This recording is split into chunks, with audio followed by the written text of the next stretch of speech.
जय यीशु के। सो प्रभु का धन्यवाद कि उसने एक और मौका हमें दिया है, एक और दिन उसने हमें बख्शा है कि हम उसके पवित्र सिंहासन के पास आएं, उसको महिमा दें, उसकी प्रशंसा और तारीफ करें। और ये समय है परमेश्वर के वचन से कुछ बातों को सीखने का, परमेश्वर के वचन को समझने का। सो आइए उस खुदा के पास, उसके सामर्थी सिंहासन के पास यीशु मसीह नासरी के नाम से हम आए और उस खुदा से, उस परमेश्वर से उसकी आशीषों को, रहमतों और उसकी बरकतों को मांगें। आज मैं आपके साथ जो बात करने वाला हूँ वो ये है कि कोई शख्स कैसे समझ पाएगा कि मैं परमेश्वर के साथ चलता हूँ।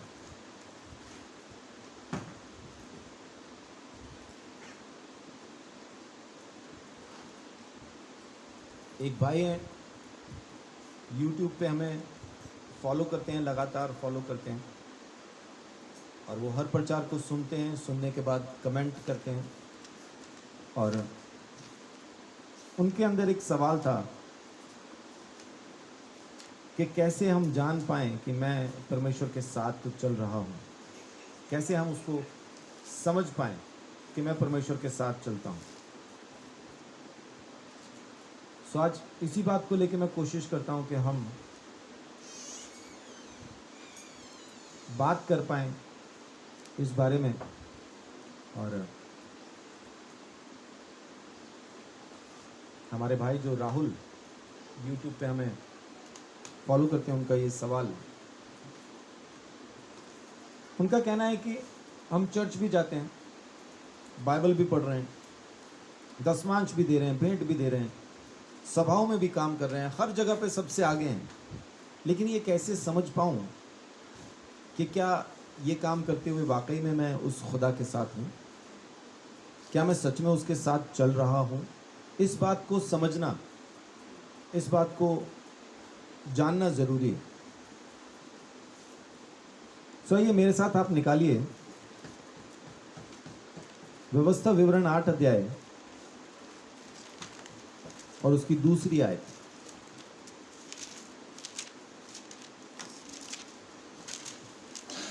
8:2। और स्मरण रख कि तेरा परमेश्वर यहोवा 39 वर्षों में तुझे सारे जंगल के मार्ग में से इसीलिए ले आया है कि वह तुझे नम्र बनाए और तेरी परीक्षा करके यह जान ले कि तेरे मन में क्या क्या है और कि तू उसकी आज्ञाओं का पालन करेगा या नहीं। आमीन। अगर हम ये जानना चाहते हैं कि मैं ठीक हूं या नहीं, तो हमें क्या करना पड़ेगा?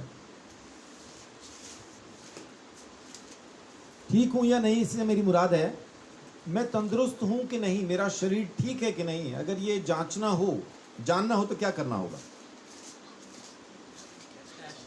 डॉक्टर के पास जाएंगे और क्या करेंगे डॉक्टर के पास जाके? डॉक्टर को हम अपने हालात बताएंगे और डॉक्टर सामने से टेस्ट बताएगा। यानी मैं ठीक हूं कि नहीं ये कैसे पता चलेगा? टेस्ट बताएंगे। मैं सही हूं, मैं खराब हूं, मुझे किसी इलाज की जरूरत है, कोई परहेज मुझे करना है, कैसे पता चलेगा? टेस्ट के द्वारा। परमेश्वर का वचन कहता है परीक्षाएं इसीलिए हमारी जिंदगी में है ताकि हम जांच सकें, पहचान सकें कि मैं परमेश्वर के साथ सही चल रहा हूं या नहीं चल रहा हूं।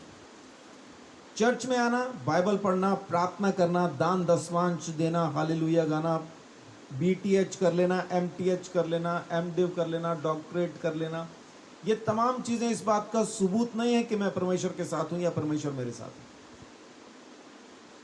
बहुत से लोग कहते हैं जी सेवकाई तो तब कोई कर सकता है ना, कोई पास्टर तो तभी बन सकता है अगर उसके पास BTH का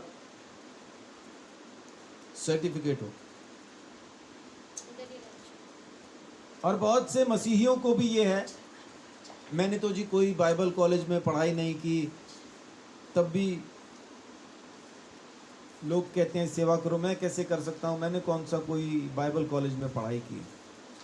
ये तमाम सर्टिफिकेट आपको सेवकाई के लिए एलिजिबल नहीं बना देते हैं, या सर्टिफिकेट के ना होने का मतलब ये नहीं है कि आप इस काम के लायक नहीं हैं।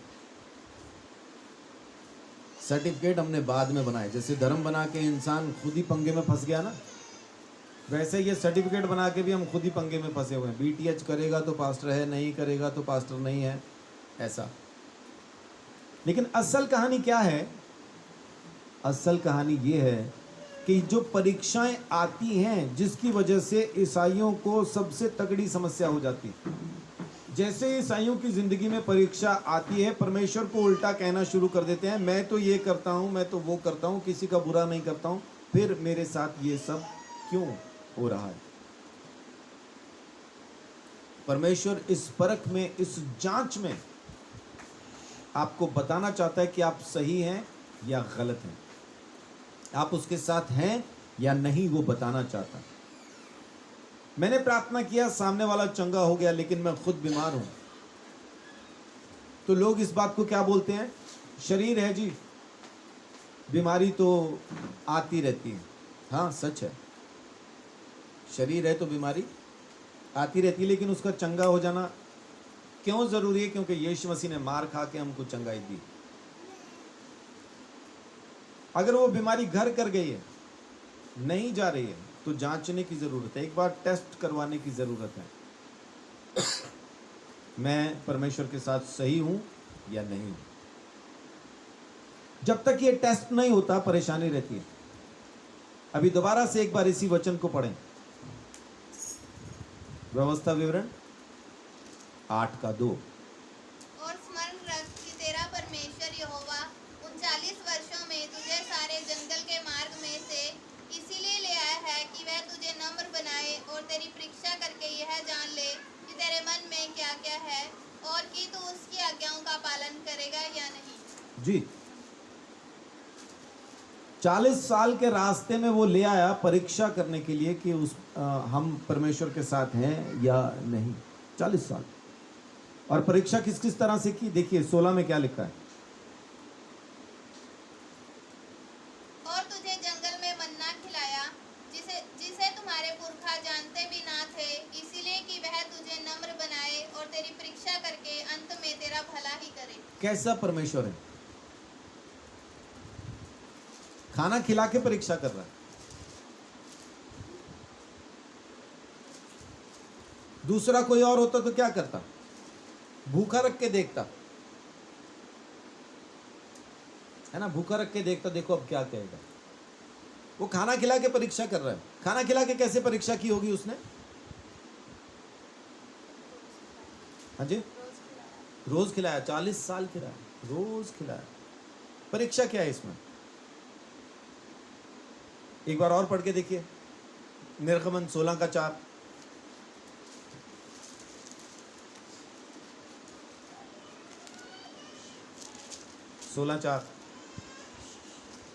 तब यहोवा ने मूसा से कहा, देखो मैं तुम लोगों के लिए आकाश से भोजन वस्तु बरसाऊंगा, और ये लोग प्रतिदिन बाहर जाकर प्रतिदिन का भोजन इकट्ठा करेंगे। इससे मैं उनकी परीक्षा करूंगा कि ये मेरी व्यवस्था पर चलेंगे कि नहीं। अभी समझ आया कुछ?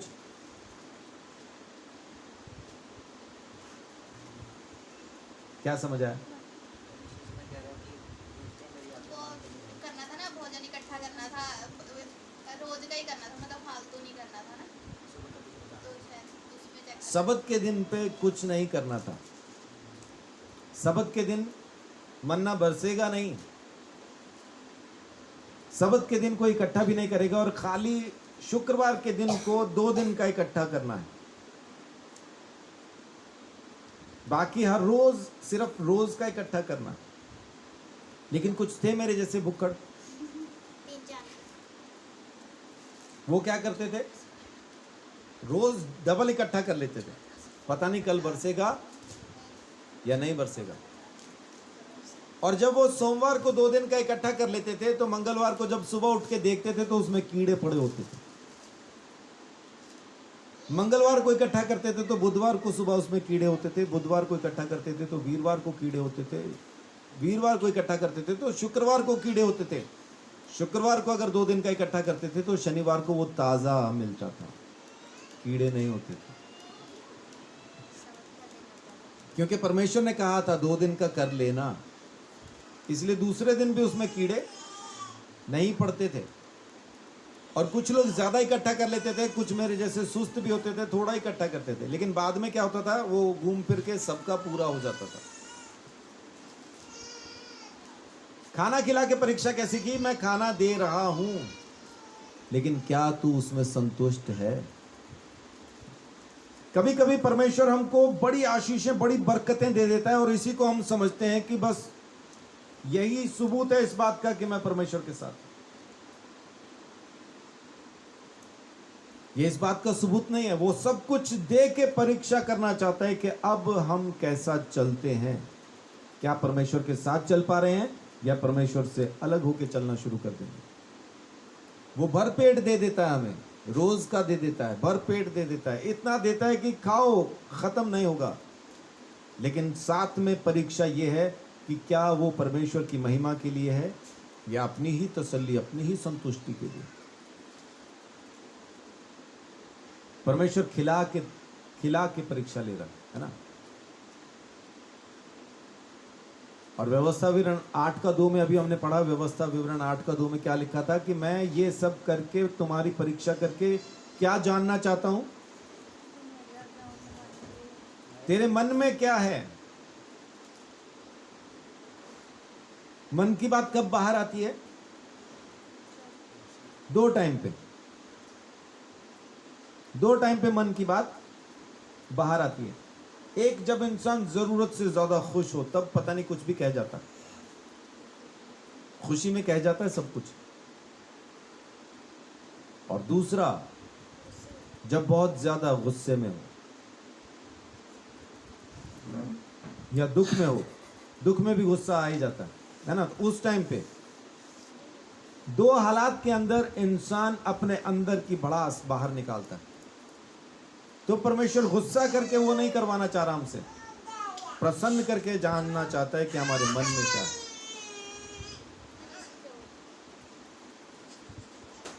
वो उस खुशी के साथ जानना चाहता है कि हमारे मन में क्या है, हमारे अंदर क्या है। परमेश्वर जानना चाहता है। पहली चीज, परीक्षा करके क्या जानना चाहता है कि मेरे मन में क्या है। और दूसरी चीज क्या जानना चाहता है कि हम उसकी आज्ञाओं पर चलेंगे या नहीं चलेंगे।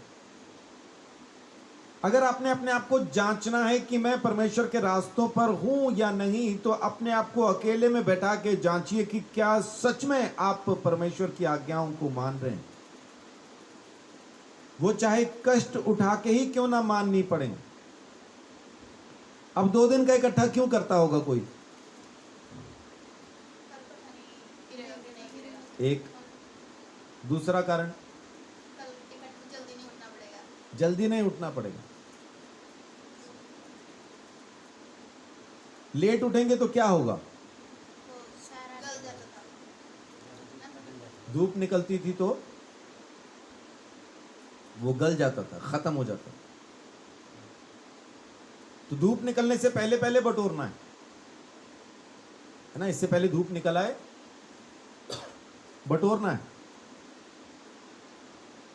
ये आज की तारीख में हमें बड़ा मुश्किल लग रहा है कि सुबह सुबह कैसे उठते होंगे।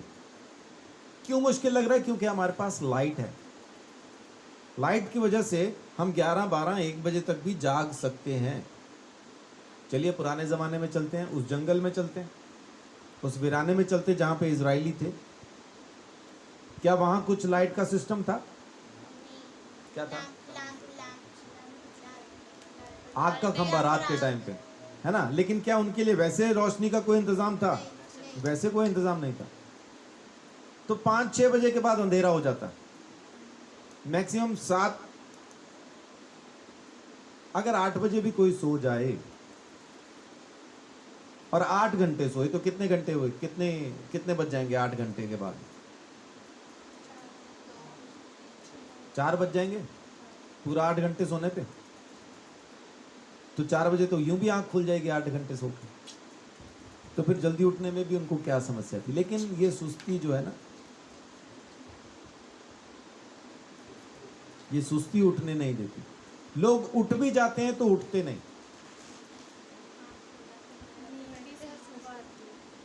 नींद ही सुबह आती है 3-4 बजे, है ना। बढ़िया वाली नींद तो उसी टाइम पे आती है। डॉक्टर्स का भी कहना है कि अगर आप सुबह 4 से 6 2 घंटे भी सो जाएं तो आपकी थकान उतर जाएगी। वो बढ़िया वाली नींद का टाइम है। उसी टाइम उस टाइम पे हमें मन्ना बटोरना है। आज की तारीख में भी ऐसा ही है। सुबह 4 बजे उठ के जो लोग मन्ना बटोर रहे हैं वो बहुत अच्छे से खा रहे हैं, और जो बटोर के सोचते 2 दिन का बटोर लो तो कीड़े पड़े होते हैं उसमें। और गलत टाइम पे बटोरते तो वो पिघल जाता है, मिलता नहीं। तो परीक्षा से पता चलेगा कि हम सही रास्ते पे चल रहे हैं या नहीं चल रहे। तो इसलिए परीक्षा हर एक की जिंदगी में जरूरी है। अगर कोई दूसरा परीक्षा नहीं कर रहा है, अगर आपकी जिंदगी में परीक्षा नहीं आ रही तो खुद को जांचिए। बाइबल कहती है बार बार, अपने आप को जांचो तो तुम दंड नहीं पाओगे। अपने आप को जांचो, मैं सही हूं, मैं क्या हूं, मैं कैसा हूं। परमेश्वर का वचन हमें बता देगा। यिर्मयाह 17 अध्याय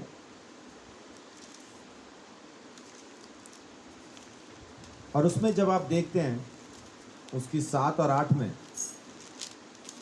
तो वहां पे लिखा है धन्य है वो पुरुष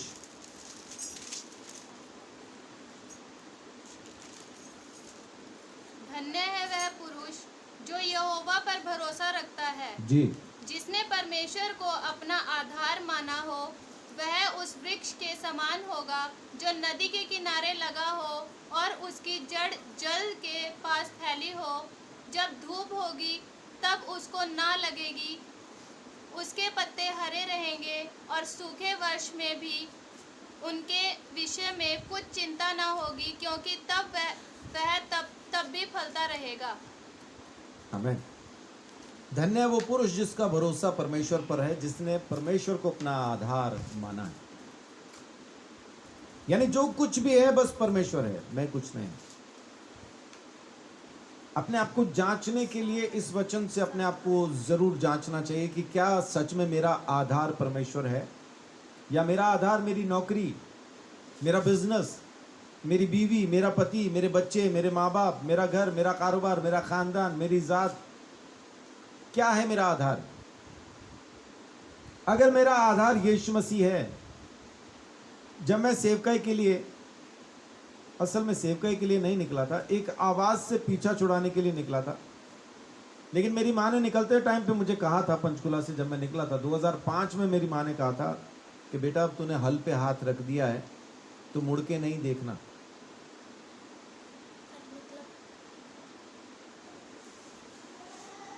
जब हम हल चलाते हैं खेत में तो हम पीछे नहीं देख सकते, क्योंकि इससे या तो क्यारी टेढ़ी हो जाएगी या फिर हम बैल को नुकसान पहुंचा देंगे। वो जो फल है वो बैल के पाँव में भी लग सकता है। मेरी माँ ने तब कहा था, मुझे समझ में नहीं आया, लेकिन 2005 का मैं आया, वापस घर गया ही नहीं, अपने आप ही नहीं गया। मतलब आप हल चला रहे हो।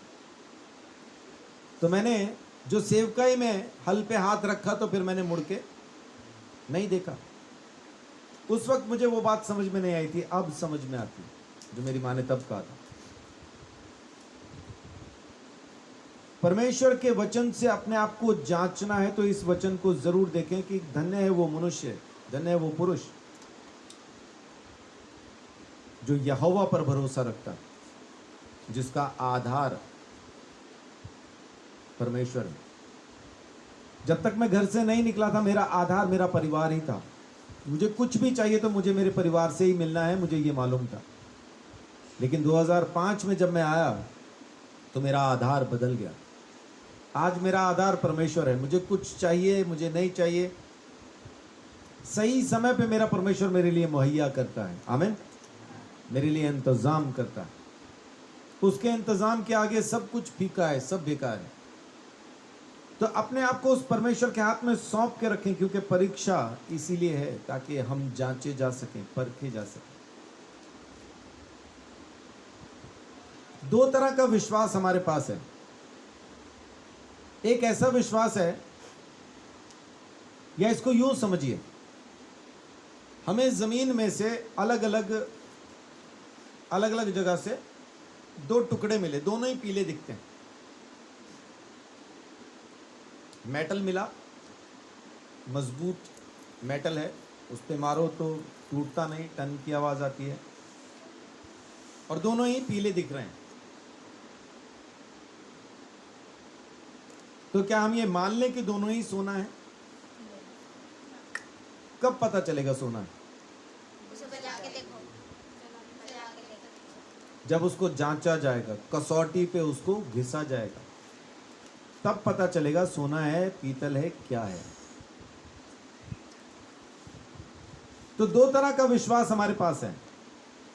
एक वो विश्वास जो है और हम कहते हैं कि विश्वास है, और एक वो विश्वास जो परखा गया और उसके बाद फिर परमेश्वर उस पे मोहर लगाता है, ये असली विश्वास है। यानी वो दो मेटल जो हमें मिले, दोनों परखे गए, एक को कहा गया ये तो पीतल है जी, और दूसरे को कहा गया ये खरा सोना है, और उस पर मोहर लगा दी गई, सोना है। तो हमें कौन सा विश्वास अपने पास रखना चाहिए? वो जो हमने मान रखा है कि विश्वास है, या वो जो परखा गया और जिस पे मोहर लगी कि ये असली है? परखा हुआ विश्वास। लेकिन जैसे विश्वास की परख शुरू होती है तो हम तो तड़प शुरू हो जाती है हमारी। इधर विश्वास की परख हुई, इधर हमारी तड़प हुई। जरा सा जांचे जाते हैं, उसी टाइम पे मैदान में परमेश्वर के सामने आ जाते हैं, मेरे साथ क्यों, मैंने क्या किया, साथ के साथ शुरू हो जाते हैं। सर्टिफिकेट चाहिए अपने को डॉक्टर का, मैं एमबीबीएस डॉक्टर हूं, उसका सर्टिफिकेट चाहिए, लेकिन शर्त यह है कि इम्तिहान एक भी नहीं दूंगा, एग्जाम नहीं दूंगा कोई भी, ना एंट्रेंस टेस्ट, ना कोई किसी भी तरह का एग्जाम नहीं दूंगा, लेकिन बस मुझे सर्टिफिकेट दे दो कि मैं डॉक्टर हूं। क्या मिल पाएगा? और अगर मिल जाए ऐसा सर्टिफिकेट तो उससे इलाज करवाएंगे क्या? पाँव में कांटा लगा, ऑपरेशन में बंदा मर गया, ऐसा होगा फिर,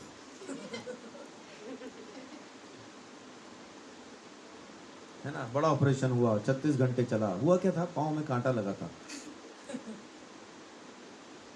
तो ऑपरेशन किसने किया? किसी ने, जो पढ़ा नहीं, इम्तिहान नहीं दिया, लेकिन सर्टिफिकेट ले लिया। हम भी बिना इम्तिहान के विश्वास का सर्टिफिकेट चाहते हैं। और ये विश्वास कैसा होता है? ऐसा ही होता है। फिर ये है तो काम नहीं आ रहा, काम नहीं आ रहा। देखिए पतरस क्या कहता है, पहला पतरस पहला अध्याय उसकी 7 आयत में,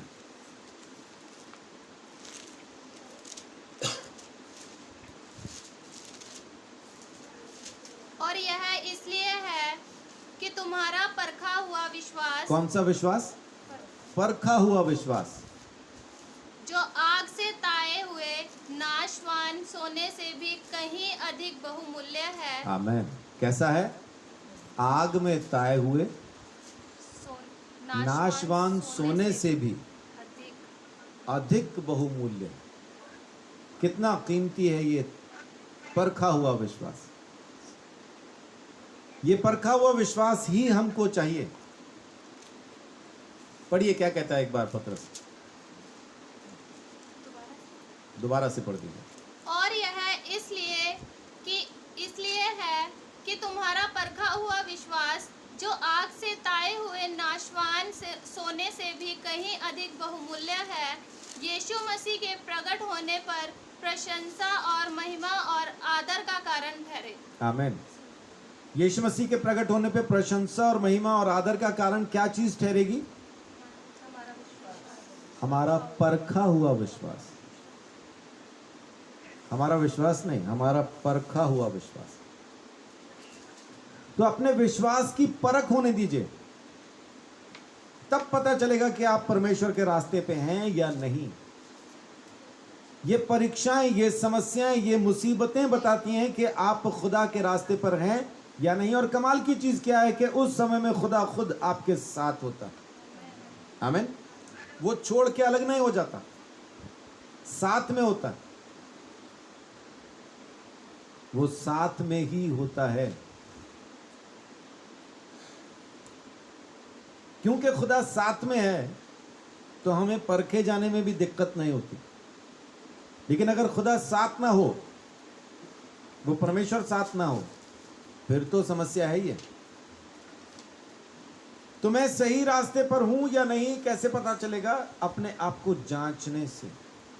अगर परीक्षा नहीं हो रही आपकी, अगर आप किसी समस्या में नहीं हैं, सब कुछ बहुत अच्छा चल रहा है, सब बढ़िया चल रहा है, तो अपने आप को जांचो, अपने आप को जांचो, खुद को परखो कि आप परमेश्वर के रास्ते पे हैं या नहीं है। खुद जिनका विश्वास परखा जा रहा है उनके लिए तो खुशी की बात है। याकूब पहला अध्याय 2 आयत से पढ़िए।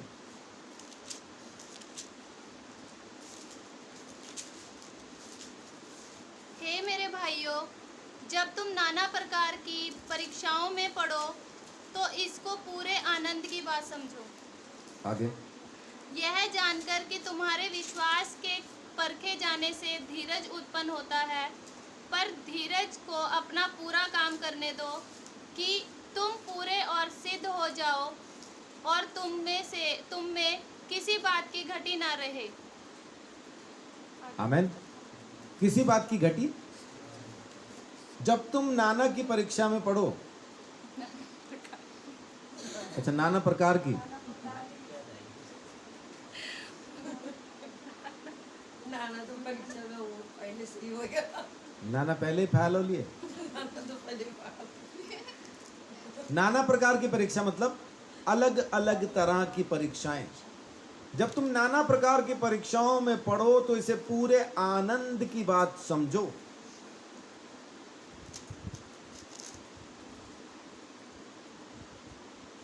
अब जब किसी को जाके ये वचन बताओ ना परेशानी के टाइम पे, तो आगे से मालूम वो क्या बोलता है? तेरे को क्या पता। मैंने तो यहां तक भी लोगों को कहते सुना है, अगर खुद खुदा मेरी जगह पे होता ना, वो भी रो रहा होता।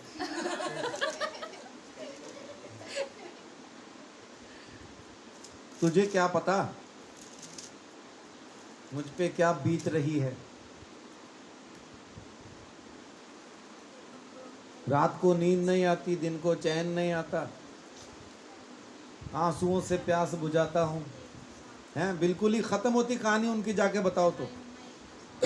लेकिन बाइबल क्या कह रही है कि जब तुम परीक्षा में पढ़ो, नाना प्रकार की परीक्षाओं में पढ़ो, तो इसे पूरे आनंद की बात समझो। आनंद की बात कैसे समझो? इसको यूं समझे कि घर में बहू आए, घर में नई बहू आई, और उसके बाद खुशखबरी आती है कि जी बहू उम्मीद से है। तो अभी पूरा परिवार कैसा होगा? खुश होगा, परेशान होगा? खुश होगा। तो जब परीक्षा आती है तो खुशी की क्या बात है बीच में? क्योंकि विश्वास उम्मीद से है। बहू तो लड़का लड़की पैदा करेगी, विश्वास क्या पैदा करेगा? धीरज पैदा करेगा।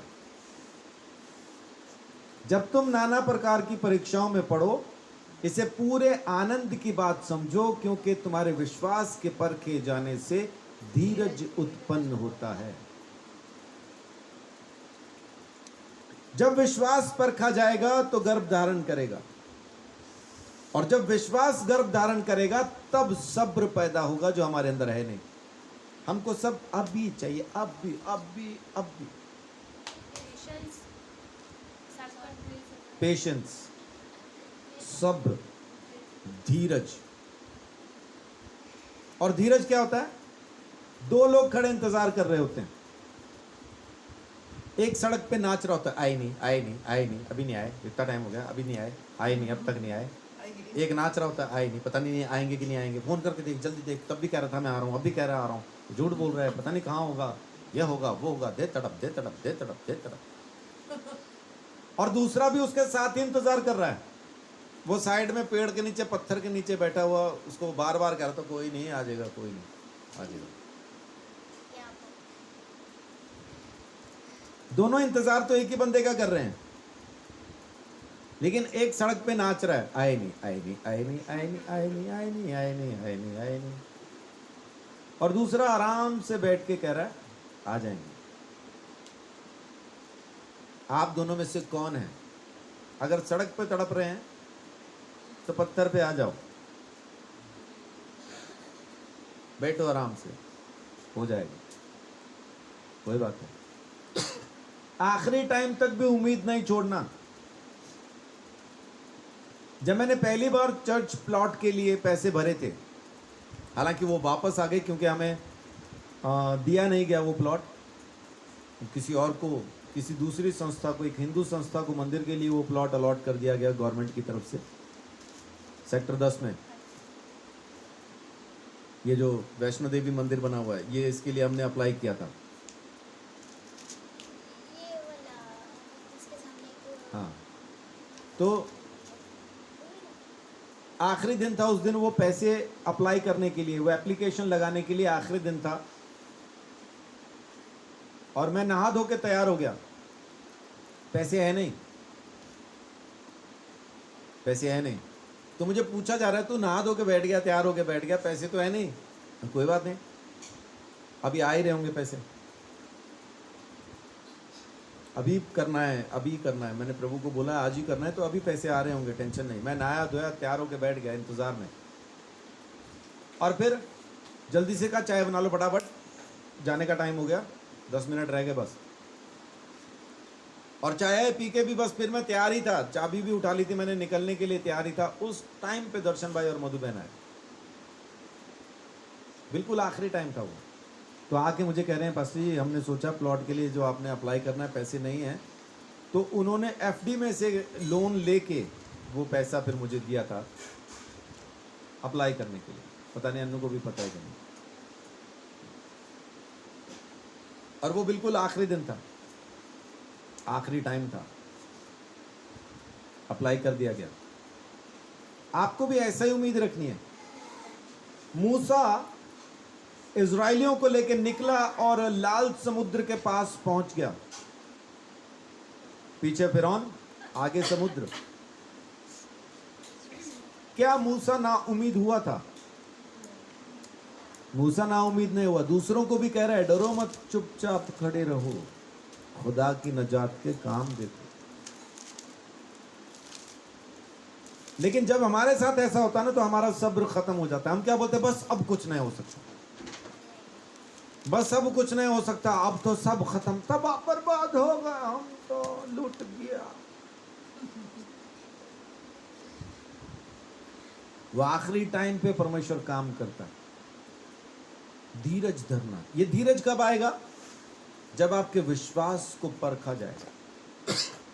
विश्वास जब गर्भ धारण करेगा तो धीरज को पैदा करेगा, और जब धीरज पैदा हो जाएगा, आगे क्या लिखा है, धीरज को अपना पूरा काम करने दो, उसको ना टोको।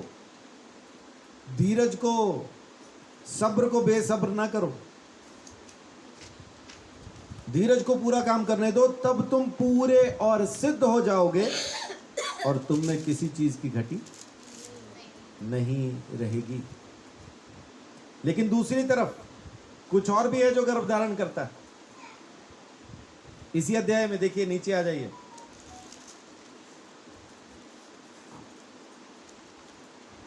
उसकी 14 से पढ़िए। परंतु प्रत्येक व्यक्ति अपनी ही अभिलाषा से खींचकर और फंसकर परीक्षा में पड़ता है। फिर अभिलाषा गर्भवती होकर पाप को जन्मती है, और पाप जब बढ़ जाता है तो मृत्यु को उत्पन्न करता है। जी, अभिलाषा ये हमारी अपनी इच्छा है, ये परमेश्वर के रास्ते पे हम नहीं है। बिना जांचे जब हम चल रहे हैं, अपने आप को जांचा नहीं, अपने आप को परखा नहीं, अभिलाषा जब जिंदगी में आती है तो वो भी गर्भ धारण करती है। और जब गर्भ धारण करती है तो क्या करती है? वो पाप को पैदा करती है।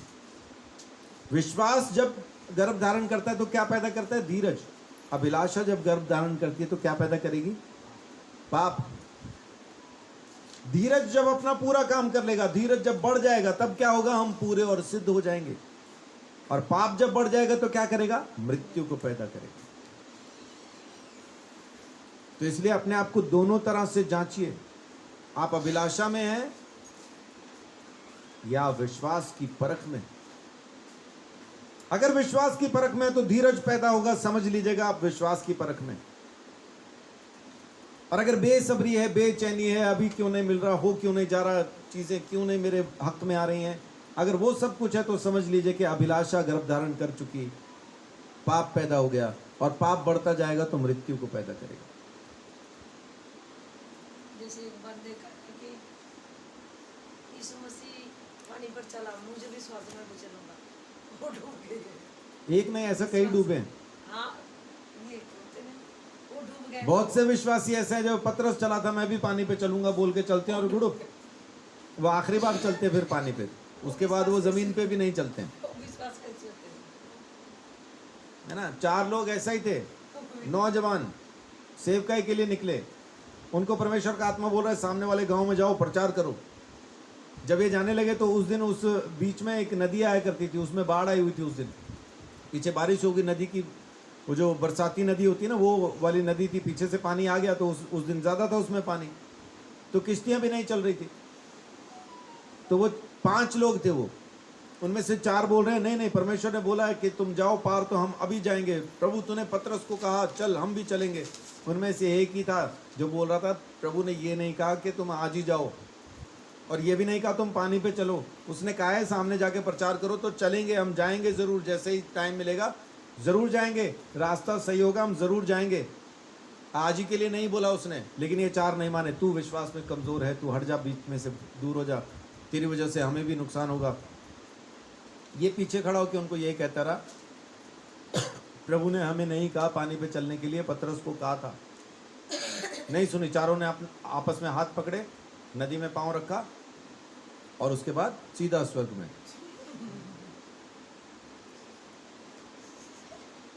ये विश्वास नहीं है, अंधविश्वास है। परमेश्वर ने नहीं कहा उनको कि नदी में चल, पतरस को कहा था इसलिए वो चला। मुझे कहेगा जिस दिन, तब मैं भी चलूंगा। लेकिन जब कहेगा तब। चेले तो और भी थे नदी में, किश्ती में क्या अकेला पतरस था? दूसरे भी थे। दूसरा कोई चला क्या? दूसरा कोई नहीं चला। पतरस ने कहा था प्रभु मैं चाहता हूं कि मैं भी चलूं, उसने कहा आजा। यीशु ने कितने लंबी आज्ञा दी उसको? इतना ही कहा था, आ कहा और वो आ गया, चलने लगा पानी का। तो वही है कि विश्वास की परीक्षा, अंधविश्वास की नहीं, विश्वास की परीक्षा। और विश्वास की परीक्षा कैसे पता चलेगी? इस बाइबल से, परमेश्वर के वचन से आपको समझ में आएगा कि आप विश्वास में हैं या नहीं है। तो ये समय है अपने आप को जांचने का, अपने आप को परखने का, परमेश्वर के साथ उठने बैठने का।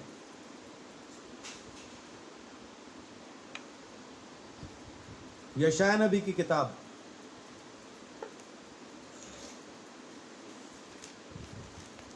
मेरा ख्याल उसका 48 आयत है, 48 अध्याय है, नहीं 48, हाँ 48 है, 48 का 10। देख मैंने तुझे निर्मल तो किया, परंतु चांदी के समान नहीं। मैंने दुख की भट्टी में परख कर तुझे चुन लिया है।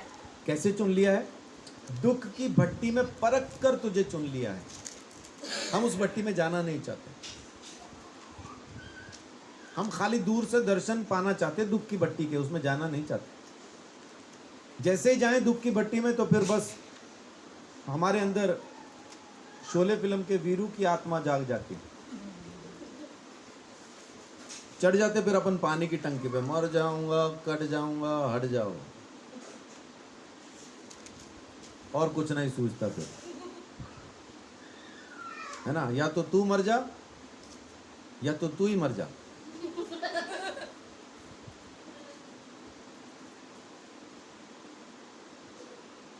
ऐसा क्यों? क्योंकि हम उस भट्टी में परखे नहीं जाना चाहते, दुख की भट्टी में जाके हम परखे नहीं जाना चाहते।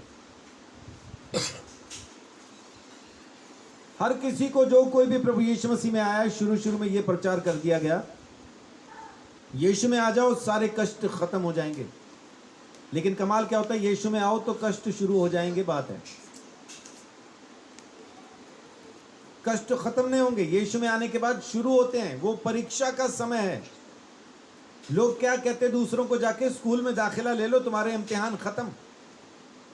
ऐसा है नहीं, इम्तिहान खत्म है उनके जिन्होंने दाखिला नहीं लिया।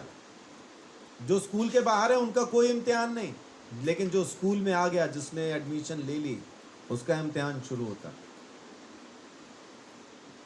तीमुथियुस को पौलुस बहुत अच्छे से कहता है कि जितने भी प्रभु यीशु मसीह में भक्ति के साथ जीवन बिताना चाहेंगे, सब परखे जाएंगे, सब सताए जाएंगे। तो अपने आप को जांचें कैसे? परीक्षा के द्वारा। परीक्षा में होगा क्या? सब्र पैदा होगा। विश्वास के परखे जाने से क्या होगा? सब्र पैदा होगा, जो हमारे अंदर है नहीं। और जब सब्र अपना काम करना सीख जाएगा, तब हम पूरे भी हो जाएंगे, सिद्ध भी हो जाएंगे, फिर किसी चीज की कमी नहीं रहेगी। और हमारा परमेश्वर ऐसा महान परमेश्वर है कि बुरी चीजों से परीक्षा नहीं करता, खाना खिला के परीक्षा करता है। मेरे पेट परीक्षा है ना।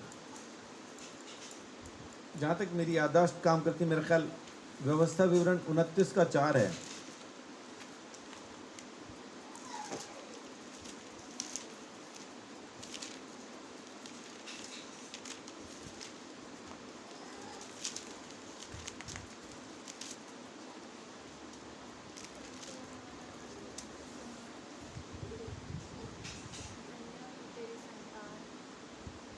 धन्य हो तेरी संतान।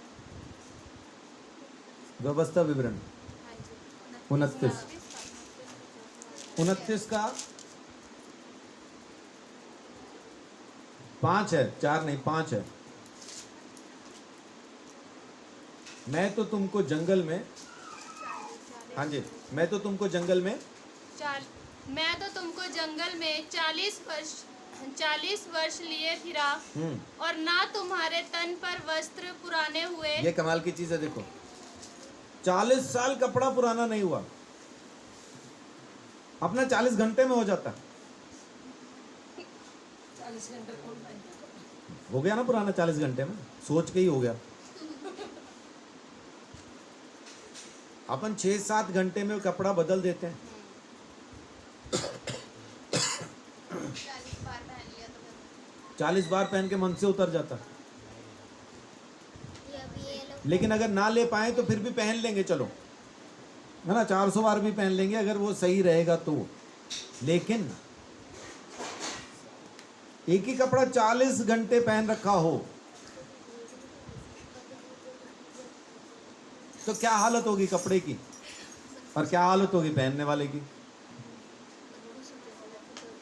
उसको खुद में से ही बदबू आने लगेगी।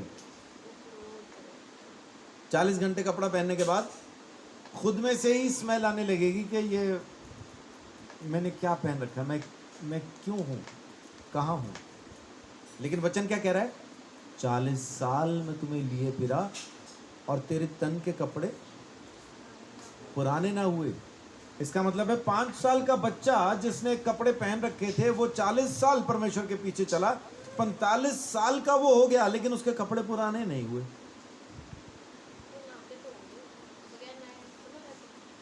चलो, नहाते होंगे, कपड़े भी धोते होंगे, लेकिन 4 साल के बच्चे को, 5 साल के बच्चे को 45 साल के आदमी के कपड़े कैसे आएंगे? जैसे जैसे बढ़ते गए वैसे वैसे कपड़े बढ़ते चले गए उनके। परमेश्वर ने उनके कपड़ों को साथ में बढ़ा दिया। आगे पढ़िए तो। और ना तेरी जूतियां तेरे पैरों में पुरानी हुई।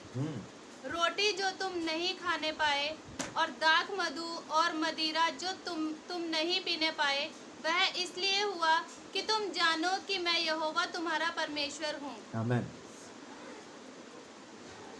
कपड़े पुराने नहीं हुए, जूतियां पुरानी। 40 साल चल गई जूती, पहाड़ का रास्ता है, जंगल का रास्ता है, जूती नहीं टूट रही और साइज भी छोटा नहीं हो रहा, बढ़ता ही जा रहा है। और उसके बावजूद भी लोगों ने परमेश्वर के पीछे चलना न चाहा। जैसे ही तसल्ली में आए, जैसे ही सुख शांति में आए, परमेश्वर को छोड़ परायों के पीछे चल दिए। हम परमेश्वर के साथ कब तक बिल्कुल सही सही चलते हैं? जब तक समस्या में होते हैं। समस्या है तो बस प्रभु ही है, प्रभु हो, हालेलुया, मैंने तो उपवास भी रखे हैं, मैंने तो ये भी किया है, मैंने तो वो भी किया है। लेकिन जैसे ही परीक्षा में से निकल जाओ तो परमेश्वर में कमियां दिखने लगती हैं। फिर क्या शुरू हो जाता है? नहीं, अब सुनता नहीं परमेश्वर, पहले बहुत अच्छे से सुनता था मैं, अब नहीं सुनता। क्यों नहीं सुनता? क्योंकि पहले तू बहुत अच्छे से उसके पीछे चल रहा था, अब नहीं चलता। वो परीक्षाएं जरूरी हैं, वो उसके साथ चलना जरूरी है, ये परख जरूरी है विश्वास की। जब तक परमेश्वर हमें परखेगा नहीं, जब तक हम अपने विश्वास की परख होने नहीं देंगे, तब तक हम आगे भी नहीं बढ़ पाएंगे और ना ही ये समझ पाएंगे कि मैं परमेश्वर के रास्तों पर हूं या नहीं हूं। ये परख, ये पहचान, ये चीजें बताती हैं कि मैं उसका बेटा हूं, उसकी बेटी हूं। ये परख बताती है। और जब आप अपने आप को परखे जाने पे परमेश्वर के हाथ में पाओ तो आनंद की बात समझो, पूरे आनंद की बात समझो। क्योंकि हमारा परखा हुआ विश्वास सोने से भी कहीं ज्यादा कीमती है, बहुमूल्य सोने से भी कीमती है। क्या? हमारा परखा हुआ विश्वास। और यही विश्वास, ये परखा हुआ विश्वास ही काम करता है। इब्रानियों के खत में 11 अध्याय के अंदर जितने भी विश्वास के योद्धा हैं, उन सब का विश्वास परखा गया। वो अपने अपने विश्वास में, अपने अपने विश्वास की परख में पास हुए, इसलिए उनका नाम उस अध्याय के अंदर है। वहां पे शुरू से आप जब पढ़ना शुरू करेंगे, आपको वहां पे मिलेगा, हाबिल से शुरू हो जाता है। हाबिल ने जान दे दी, लेकिन उसने अपने विश्वास को ना छोड़ा, उसका बलिदान स्वीकार किया गया और उसका खून जो उस वक्त बहा दिया गया आज भी बात करता है। आज भी परमेश्वर के सामने पुकार के कहता है, मेरे खून का पलटा तू कब लेगा? जमीन को परमेश्वर ने इसलिए श्राप दिया क्योंकि उसने हाबिल के खून को पी लिया था। अब जमीन पे खून गिरेगा तो जाएगा कहां? लेकिन तो भी परमेश्वर ने उसको इसलिए श्राप दिया कि तूने जो मुंह खोल के हाबिल के खून को पिया है तो श्रापित है तू।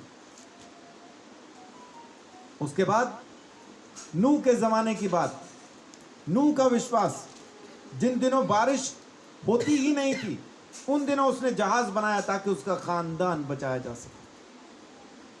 सब्र से जहाज बनाता रहा, लोगों को कहता रहा तुम भी बनाओ, नहीं बनाया तो एक ही बचा बस, नूह और उसका परिवार, ये 8 लोग ही बच पाए।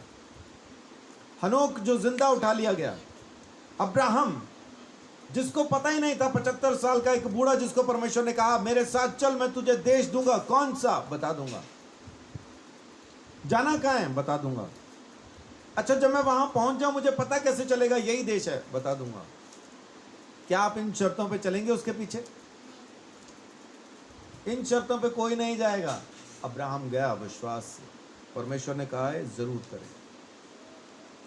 11 अध्याय जो पूरा वहां पे लिखा हुआ है वो पूरा विश्वास के योद्धाओं की एक कहानी है, उनकी एक गवाही है। इन सब के विश्वास परखे गए, इसीलिए ये विश्वास के योद्धा कहलाए। अगर आप भी विश्वास का योद्धा बनना चाहते हैं, अगर आप भी चाहते हैं कि परमेश्वर के रास्तों पर चलें, तो अपने विश्वास की परख हो जाने दीजिए। जब तक आपका विश्वास परखा ना जाएगा, ये तड़प के सामने से कहना नहीं मेरे साथ क्यों नहीं हुआ, मैंने तो उपवास भी रखा था, प्रार्थना भी की थी, ये भी किया था, वो भी किया था, फिर क्यों नहीं हुआ। इसका मतलब है कि आप में विश्वास की कमजोरी है, सब्र है नहीं, सब्र नहीं है, तड़प है बस, अभी चाहिए, अभी चाहिए, अभी अभी अभी अभी। और ये जो अभी वाले हैं ना, ये समस्या में रहते हैं। इनके हाथ में इनको लगता है बहुत कुछ लगने वाला, अभी बस मैं बन जाऊंगा सम्राट, और अगर कुछ ना मिले तो उसके बाद फिर कुछ नया हाथ में लगता, फिर उन्होंने कोने में लगा रखी होती अपनी टूटी खातिर, वहीं पड़े रो रहे होते हैं, मेरे ही साथ होता है, मेरे ही साथ, मैं क्यों, वाई मी, मैं ही क्यों?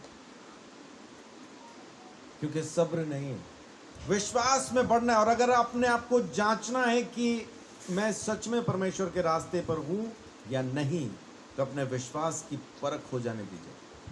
जब तक विश्वास परखा ना जाए, पता नहीं चलेगा कि आप परमेश्वर के रास्ते पे हैं या नहीं। क्योंकि सब कुछ अच्छा है तो हालेलुया कहना बड़ा आसान है और बहुत अच्छा लगता है, लेकिन जब परख होती है उस वक्त में आप हालेलुया कह पाते हैं कि नहीं। अभी इन दिनों मैंने एक गवाही सुनी एक बहन की, उनके पति जो कि पास्टर थे, अभी उनकी डेथ हो गई। जब उनकी डेथ हुई तो वो परमेश्वर को धन्यवाद दे पा रही कि परमेश्वर का धन्यवाद कि हमने प्रभु के दास को यहां से अच्छे से भेजा और परमेश्वर ने उनका अच्छे से वहां स्वागत किया हो। ये कौन कह पाता है? पति, वो लाश वहीं पे है, ऐसा दिखाई दे रही है, साथ में ही लाश पड़ी है और वो वहां खड़े होके ये परमेश्वर को धन्यवाद दे रही है। कह रही मैं पहले सोच रही थी कि अगर इनको कुछ हो गया तो मैं कैसे जीऊंगी, लेकिन परमेश्वर ने अनुग्रह किया, मेरा और मेरी बेटी का अब ख्याल परमेश्वर रखेगा। प्रभु के दास ने अच्छी दौड़ दौड़ी, पूरा सेवकाई की, जो वो कर सकते थे उन्होंने किया। जिस दिन वो मरे, एक दिन पहले मैरिज एनिवर्सरी थी उनकी, तो कह रहे कि हमने शादी का उनको मुबारकबाद दी। वो बोल नहीं पा रहे थे, हाँ बोल के उन्होंने ऐसा सिर हिला के जवाब दिया। तो बोल रहे हमने यहाँ से बहुत अच्छे से उनको शादी की एनिवर्सरी मना के उनको यहाँ से भेजा है, और कोविड-19 की वजह से, यानी ये कोरोना की वजह से उनकी डेथ हुई, लेकिन परमेश्वर संभालने वाला। उस बहन ने कितनी अच्छी मजबूत गवाही वहां पे दी है। इसको कहते हैं सब्र, धीरज। ये धीरज क्यों उस बहन में आ पाया? क्योंकि वो देख पा रही है कि यहां से जाने के बाद मेरा पति कहाँ है। हमको दिखना बंद हो जाता है। हम क्यों रो रहे होते हैं? खत्म हो गया। तो उस बहन का पति खत्म नहीं हुआ, उस बहन का पति अगली स्टेज में चला गया, नेक्स्ट लेवल पे चला गया, परमेश्वर के पास चला गया। और वो देख पा रहे उसको कि मेरा पति इस वक्त कहाँ पे है। ये परखा हुआ विश्वास है। और अब मैं जहाँ तक विश्वास करता हूँ कि उस बहन की ज़िंदगी में परमेश्वर पहले से भी कहीं बढ़ के काम कर रहा होगा, क्योंकि उसने अपने विश्वास को परखा जाने दिया, धीरज धर लिया। प्रभु का धन्यवाद कि मेरे को कई साल पहले उस परमेश्वर ने कहा कि तेरा नाम धीरज है। मुझे उस परमेश्वर ने धीरज कह के आवाज दी, मैं उठा ही नहीं। फिर दोबारा जिन्होंने मुझे स्टेज पे से धीरज चौधरी कौन है, मुझे ऐसा मतलब सब कोई कह रहे थे वो धीरज चौधरी कौन है, मैं नहीं उठा, सामने भी नहीं आया। तो उन्होंने बड़े गौर से फिर दोबारा मुझे ही देखा और मुझे देख के कह रही तेरा क्या नाम है। वो थी 60 साल की बहन थी, वो ज्योत्सना नाम था उनका, आगरा से आई। तेरा नाम क्या है? मैंने बोला मेरा नाम तो संजीव चौधरी है। कह रहे तुझे प्रभु धीरज चौधरी के नाम से जानता। तो मेरे लिए अलग चीज थी वो। और फिर उन्होंने कहा जो काम तूने यहाँ पे किया है परमेश्वर ने देखा है, परमेश्वर तुझे जवानों के लिए मूसा के जैसा, यहोशू के जैसा खड़ा करेगा, तू जवानों को आगे लेके जाएगा। आमीन। और आज मेरी टीम में जवान ही जवान है ना, उन्हीं में मेरा काम ज़्यादा। जवान ही मुझे ज़्यादा पसंद करते हैं। जब अम्बाला की यूथ एक विंग बनाया गया, उनसे पूछा गया कि कौन से पास्टर को आप चाहते हो कि आपके लिए दिया जाए, तो उनको जवान पास्टर्स की ना लिस्ट बना के दे दी गई, जो 30 साल से कम के थे या मैक्सिमम 35 साल तक के थे। 35 का भी कोई नहीं था, 30 से नीचे वालों की लिस्ट दे दी गई। उन्होंने लिस्ट पढ़ी, सबने आपस में तय किया, बाद में आके सबसे ऊपर मेरा नाम अपने हाथ से लिख के दे दिया, हमें ये दे दो बोल। आप तो 30 से ऊपर हो। हाँ, तो उन्होंने बोला ये तो यूथ में तो नहीं आता, वो बोल रहे चाहे आता है चाहे नहीं आता, हमको यही चाहिए। तो मुझे अंबाला के यूथ का मेरे को जबरदस्ती फिर वहां पे पास्टर बना दिया गया। तो जवान लोग मुझे पसंद करते हैं, कहीं भी चला जाऊं मैं, कहीं भी जाऊं, मध्य प्रदेश, उड़ीसा, किधर भी जाऊं, वहां के जो जवान होते हैं मेरे साथ जुड़ जाते हैं, बड़ी जल्दी जुड़ जाते हैं। और ये परमेश्वर का अनुग्रह है, ये उसकी तरफ से वरदान है। मैं तब नहीं जानता था, उस वक्त भी मैं नशा करके खड़ा था जब उस बहन ने मेरे लिए भविष्यवाणी की थी। बाइबल कॉलेज में था, लेकिन गोलियां खा रखी थी। और मैं जब वो बहन प्रार्थना कर रही थी, लोग गिर रहे थे, तो मेरे को किसी ने पूछा, हो सकता है वो नया ही कोई हो, मुझे पूछ रहा है ये गिर कैसे रहे, मैं 50-50 रुपए लेके। यही कहा था मैंने, तो वो भी कह रहा हाँ यही होगा। आज मैं सोचता हूँ मैंने क्या जवाब दिया उसको, है पता नहीं वो कहाँ होगा अभी, विश्वास में होगा कि कहाँ होगा। लेकिन फिर एक जमाना आया जब मैं प्रार्थना कर रहा था, तब लोग गिरने लगे, तब मेरे को लगा नहीं भाई 50 रुपए से नहीं गिरते, ये सामर्थ्य से गिरते। विश्वास को परखा जाना जरूरी है। उस परमेश्वर ने तो मुझे धीरज कह के बुलाया है। आप लोग अपने अपने मन में इस बात के बारे में सोच सकते हैं और मुझे बाद में गवाही भी बता सकते हैं कि क्या वाकई में परमेश्वर जो मुझे धीरज कहता है, क्या वाकई में मैं हूं एक धीरज रखने वाला आदमी, क्या मुझ में सच में धीरज है? ये आप लोग बता पाएंगे, मेरे कहने से नहीं होता। ऐसा ही आपकी गवाही भी आनी चाहिए, यही गवाही आप में भी आनी चाहिए, ये गवाही आपकी भी होनी चाहिए। परमेश्वर आपको भी कह के बुलाए कि तुम सब धीरज के द्वारा पैदा किए गए धीरज की संतान हो। आमीन। तो बड़ा हो छोटा हो, अब वो धीरज देगा नहीं। फिर से मैं आपको क्लियर करूं, परमेश्वर धीरज देगा नहीं, आपने पैदा करना है। और पैदा कैसे करेंगे? जब विश्वास गर्भ धारण करेगा। और गर्भ धारण कब करता है विश्वास? जब वो परखा जाता है। जब विश्वास परखा जाएगा तो गर्भ धारण करेगा, और गर्भ धारण करेगा पक्का पक्का। पहले से मालूम है, सोनोग्राफी करा रखी है ना हमने, पहले से वो अल्ट्रासाउंड करा रखा है, लड़का होगा कि लड़की। तो जब भी विश्वास गर्भ धारण करेगा, हमने पहले से अल्ट्रासाउंड किया है, धीरज ही पैदा होगा, धीरज ही पैदा होगा। और जब धीरज पैदा हो तो उसको उसका पूरा काम करने दो, उसको मत छेड़ो, यही धीरज है। और धीरज जब अपना पूरा काम कर लेगा, तब आप पूरे भी हो जाएंगे, सिद्ध भी हो जाएंगे, और किसी चीज की कमी भी नहीं रहेगी। तब आपको पता चलेगा कि आप परमेश्वर के रास्ते पे हैं या नहीं। तो एकमात्र यही तरीका है अपने आप को जांचने का कि मैं परमेश्वर के रास्ते पे हूं या नहीं। या तो परीक्षाओं के समय में आपको पता चलेगा, और अगर आपकी परीक्षा नहीं हो रही, सब कुछ बहुत अच्छा है, बढ़िया बढ़िया चल रहा है, तो खुद को जांचो। पहला कुरिन्थियों 11 अध्याय,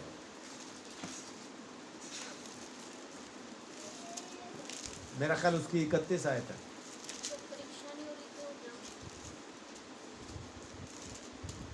यदि हम अपने आप को जांचते तो दंड ना पाते। क्या लिखा है? यदि हम अपने आप को जांचते तो दंड ना पाते। अब जांचना कैसे है? आज की तारीख में बहुत सारी जो यंत्र हैं हमारे घर पे ही हैं, जैसे बीपी ऑपरेटर्स, शुगर का, आजकल ऑक्सीमीटर, ऐसा बहुत कुछ है ना। ब्लड प्रेशर की मशीन हमारे घर पे है, शुगर चेक करना हो तो मशीन घर पे है, ऑक्सीमीटर में ऑक्सीजन का जो लेवल है वो चेक करना हो तो हमारे घर पे है। ऐसा बहुत कुछ हमारे घर पे है जिसको हम खुद ही चेक कर लेते हैं। तो अगर हमारी कोई परीक्षा नहीं हो रही, यानी मैं डॉक्टर के पास नहीं जा रहा हूं, मैं ठीक हूं, मैं घर पे हूं, लेकिन अपने आप को चेक कर रहा हूं कि मैं ठीक हूं कि नहीं। वजन के लिए मशीन है,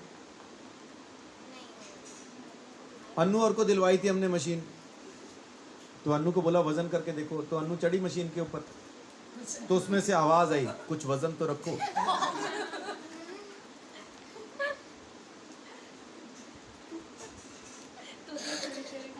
फिर हमने अन्नू को उतारा, अंजू बहन को कहा आप देखो, तो अंजू बहन जब उस पर चढ़ी तो उसमें से पर्ची निकली, एक एक करके आओ।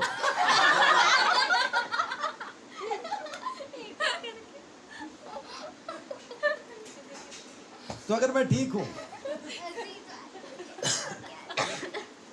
अगर मैं ठीक हूं और अपने आप को घर पे मैं जांच सकता हूं, तो मेरे पास कुछ यंत्र हैं। और अगर मेरी परीक्षा नहीं हो रही और मुझे खुद को जांचना है कि मैं परमेश्वर के रास्ते पे हूं या नहीं हूं, तो क्या करूं? तो अपने पास ये रहे वो मीटर, ये वो यंत्र है जिससे अपने आप को आप जांच सकते हैं कि मैं उसके रास्ते पे हूं या नहीं। लेकिन जांचना ईमानदारी से पड़ता है ना। शुगर वालों को अगर वो शुगर चेक कर रहे हैं अपनी और शुगर आए हाई, तो शुगर हाई आने के बाद फिर वो गुलाब जामुन नहीं खाते। शुगर हाई आए गुलाब जामुन खाओ तो फिर क्या होगा? और हाई। ओ माय गॉड, ये तो डेथ ही हो गई है? शुगर हाई आई है तो इसका मतलब है दवाई लेना, इंसुलिन लेना है, और मीठा सोचना भी नहीं।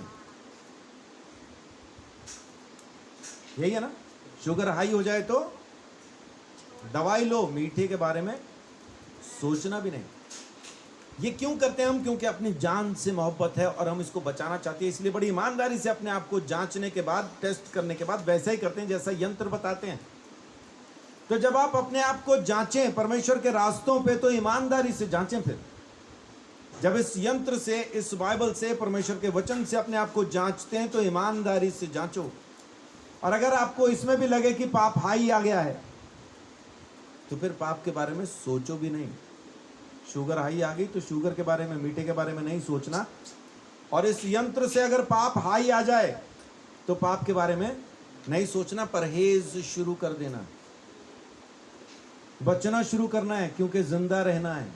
शरीर तो मर ही जाएगा, आत्मा को जिंदा रखना है। तो इस वचन के मुताबिक अपने आप को परख के वैसा चलना शुरू कीजिए जैसा ये कह रहा है चलने के लिए।